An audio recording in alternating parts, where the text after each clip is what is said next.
Bana mwenga muli bazibu. Mwalese ebintu bya mu bimazo befukira kati mutandise kumpayiriza mbu laptop nasazo omugambo. Nze abantu mwagala bagamendi wa propaganda. Mumaze ne muluga abakuwambye. Ale kati mu byegana. Omanyinze siri wa kuwayiriza ebintu bwe bijja ku social media oli bwakireta ku social media. Ekyo kifuuka public discussion buli omu abagenda kukyogerako. Kati nze nebuuza bibuuzo byange. Yebana lwaki neyogeza yasoke mbawe ebyaliwo. Esegera gwagamba nti gwe wafunye ebizibu tonafuna ku bizibu. Konze naye mu butuufu emmotoka njagazaaki. Nga ngamba boyi wange nze naddukirawo ono boyi wange. Ngamba mu buwambi. Esegera emmotoka yange nenjitunda we pu. Omanyi Kiseka envuga gye babadde bakuvuga ono yangamba bakuwambye oba tebakuwambye. Konze bampambye ne mbabuuza biki nongamba kati gwe ngero olyawo nentunda emmotoka yange ku layisi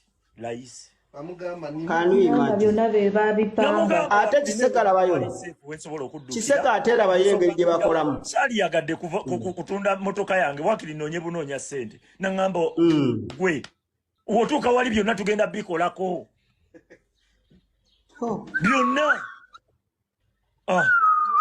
emmotoka yange njiteeka katale nga ntandika kugenda tasooka kugenda ku airport tujjagizaawo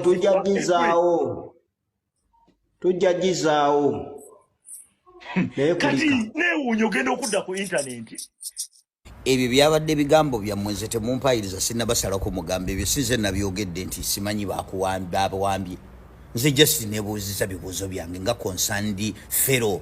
Ebiseera bino tuli mu kubanja abantu bawambibwa kati tulina omuganda waffe bamuwambyeko baba akuwambye mu nnaku 3 ze bakuwambidde mu wabeesimattuddemu otya watolose butolosi style ya prison break bakutadde era baba bakutadde mu negotiatinze biki yeki emisinde egyabadde gikutwaza okutunda emmotoka yatundiddwa wabadde olagawa mu nnaku 3 nnaku 4 kale ne bweba wiiki naye nga mwabuzeemu ennaku zabadde 4 kuba bw'ogattagatta event kalasti video n'olunaku omuntu lwakomyewo zaali ennaku 4 kati mu nnaku ezo 4 ng'omuntu bamuwambiddemu n'atundiramu emmotoka si sweet pepisi nti oba bigigi nti ogenda wali ne bakuweerawo sente bintu bya process biri mu transfers awo.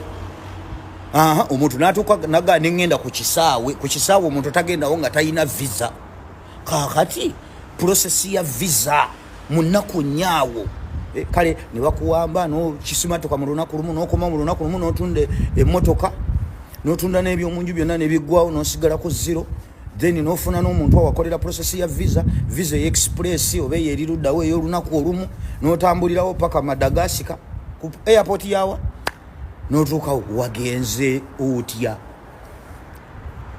yerwa ate nga wakomyewo. How is your safety now? Kati abawambi kibaleka wangu ledeke katwala twagala tumanyi baani ababadde bawambye okwesimattula kuno emmotoka ya lugenzi eti ebintu byonna byebibuzo bye tuba twebuuza ng'abantu abafaayo kuba kati saino tuli mu kuleebukana n'abawamba oba abawamba bafuuse b'amaanyi bwe batandise kati okusala ensalo bagenze ne mawange no tebagenda naffe tulumbayo kati abalumbye be twagala tumanyi be baani omuntu oba wabavuddemu otya mwala kunfulamu ndi musazi wa mugamba simu mwabyogedde.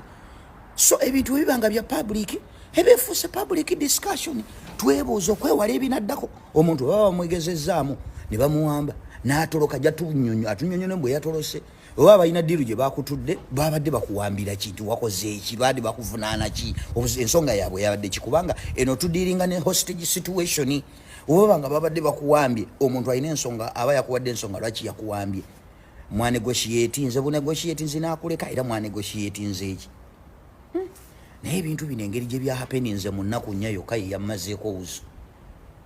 Muntu ayinza okwagala okutunda emmotoka muganda wange emmotoka nga ya process ofunirawo omuguzi amangu ago n'akashingirawo ne visa nefulumirawo ne bwebawo bakuwambidde mu wiiki ffe tutunuulira last post eyasembayo nga tonnabambibwa ne post eyaddako ng'okomyewo mu buwambi nga ndaba ennaku ziri 4 onambuulira temumpayiriza mbuze nsazi ndi musazi wa mugambo nze siri wa propaganda nze ndeeta bujulizi kati ebyo byali bigambo byammwe byali byange mujja mutunnyonnyole teri byakugirawa tumanye baani abo abaagala okutuwambira abantu baffe bonna bali valuable kati batwala okumanya omuwambi. This is a hostage situation.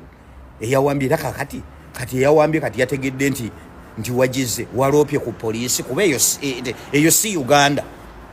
Uganda eyo ogamba nti poliisi sijja kuyambibwa, ezo ensi zikuze oba olina okuloopa ku poliisi nenyonnyola wadde mu kifo ki kye bampambidde mu nazze ntya bakusutte bintu muddemu mu byeditinge mujje mu bitunnyonnyola.